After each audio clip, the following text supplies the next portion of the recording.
It was right here that a family had to be cut out of their overturned car, and the city promised they would start building a stoplight by the end of October to make this intersection safer. But here we are, it's mid-November, there's snow on the ground, and there's no stoplight, just a few flags.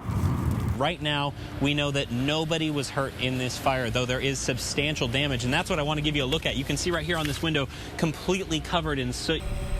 And he says having an eye in the sky gives him a completely new perspective on problems. Well, today the president compared Cedar Falls to a list of international cities, Tokyo, Hong Kong, and Paris among them. He said what they've done right here was a really successful experiment. Because when game day comes and the players hit this field, they want to make sure that everyone has the best possible experience, no matter where you're sitting, even way back here. But police believe this is where it started, right here at this home. They think a fight broke out here, and then shots were fired, and people ran this way down the street to another house, and that's where these police got involved. A student used a social media app on his phone, Snapchat, to send out images of the scene.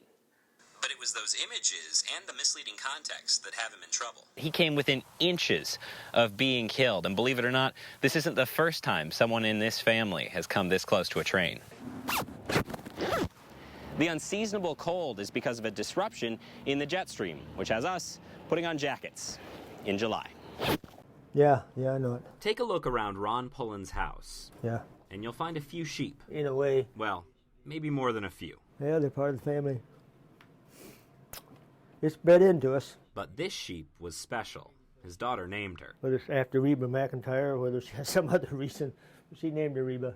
So Reba's gone. At 77, Ron's won plenty of trophies for his show sheep. And they appreciated my help, and they gave me an Outstanding Service Award for that. But Reba was the closest he's come to a national champion. So we're pretty proud of that. When his barn burned, Reba was trapped inside.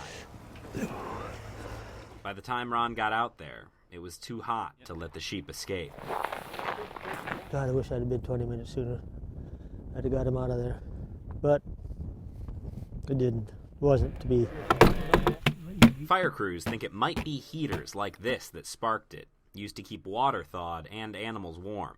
In closed-up barns, ag experts say they can spark nearby hay and even ignite the fumes from manure. But Ron's not thinking about that.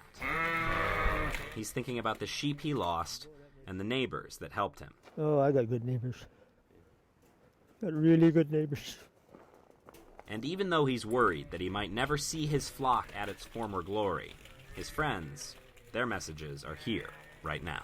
I feel sorry for you. Things like that are supposed to happen to good people. And that's what we think we are. And as for what's left, I just try not to look at it. In Waterloo, Michael Crowe, KWWL News.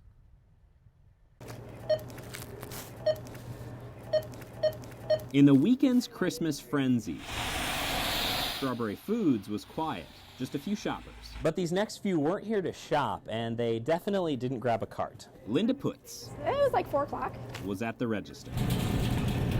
Standing up here at the register, and I just looked up, and there was 2 deer, 2 doe, come running through the door, pushed it open by themselves. Surveillance cameras caught it all. 2 rogues from Santa's sleigh, stopping by for a few essentials, checking out the produce, the soda, and the liquor aisle, of course. And that didn't sound too good. Very bad.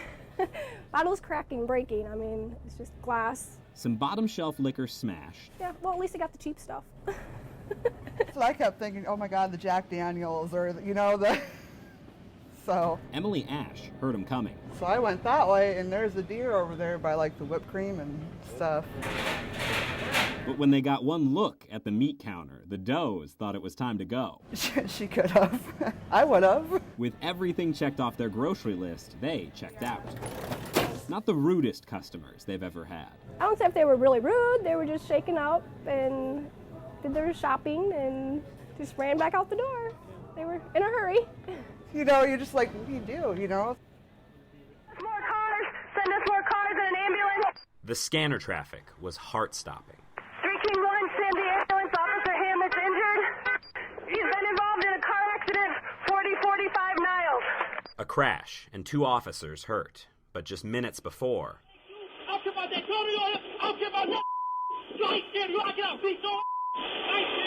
a domestic disturbance call. When officers tell him to leave, Kelvin Plain Jr. isn't happy, swearing and peeling out. He's gone for a few minutes, then he calls his girlfriend, Candace McHugh. Hello? Seconds later, he's back.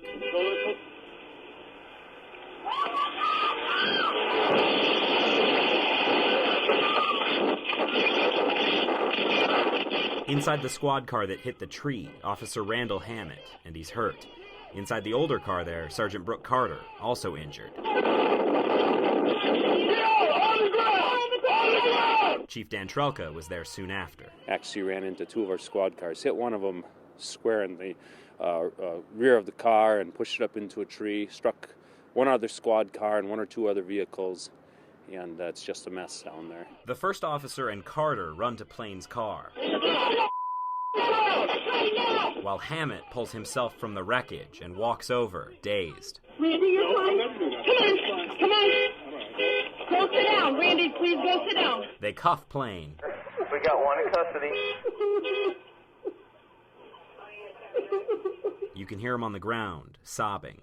But his girlfriend says it wasn't about hurting officers, but just a lot of pent-up stress. So it just all came out right now in a bad way. Of course, I'm sorry that it has to happen like this. Sorry to the officers that did get hurt, but he was trying to hurt himself. But Trelka says they were lucky and in incredible danger. And this is just an example of it, and thank God none of the officers were killed. And he says he's proud of their response under pressure, watching the tape, and Sergeant Carter's response, honking.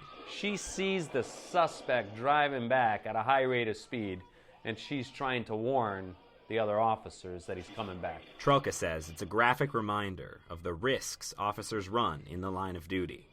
Our officers are dealing with explosive situations that could turn into this day in and day out. Because when you're talking about putting your life on the line, this is it. Yeah. There it goes. It's a year for new traditions. Oh, man. But bags? Well, this is crazy. They were hoping for a white Christmas in Evansdale. Oh! But no dice. We didn't get our wish.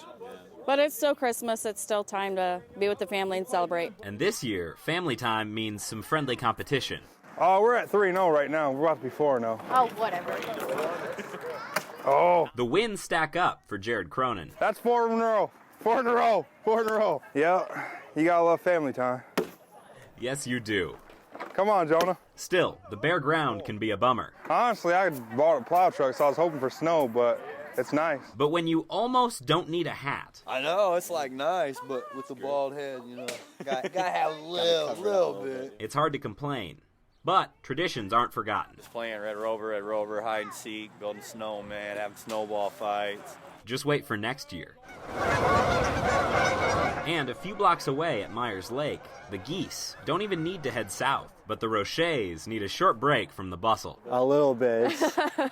It's been a crazy Christmas, you know, one place to go after another, so. And an excuse to get out of the house. Enjoy a little bit of weather while it's still got a little sunlight today, and take a little walk. So even if these might be the only snowflakes you'll see this holiday, know this, Christmas came anyway. The family being able to be together and be outside and just having fun. So they can get more practice. Oh, Carrie wants another match, Jonah. Oh, give him a rematch. Some call it a mark of a time long gone. Yeah, I know, I love it. The signs changed quick. But when gas drops below $2 a gallon at the pump, word spreads fast. We figured out which car had the least amount of gas and hustled over here, so made it just under the wire. I can remember the last time gas was under $2, and I think I was in 3rd grade. It only lasted until a little after 6, hence the rush. Yeah, right at the last second. But if you beat the buzzer... Yeah, it's not even bad, standing out in the cold for this kind of prices for the gas anyway, yeah. 65 cents cheaper than some of the local places. It's a big deal. Figured to help somebody out. People got pretty excited about it, so I think it was a good thing. But this price wasn't tied to cheap oil. It's to celebrate a special anniversary. 20 years ago today, store opened. So drivers tolerate the wait. It's not so bad. Yeah, when I can sit inside a warm truck.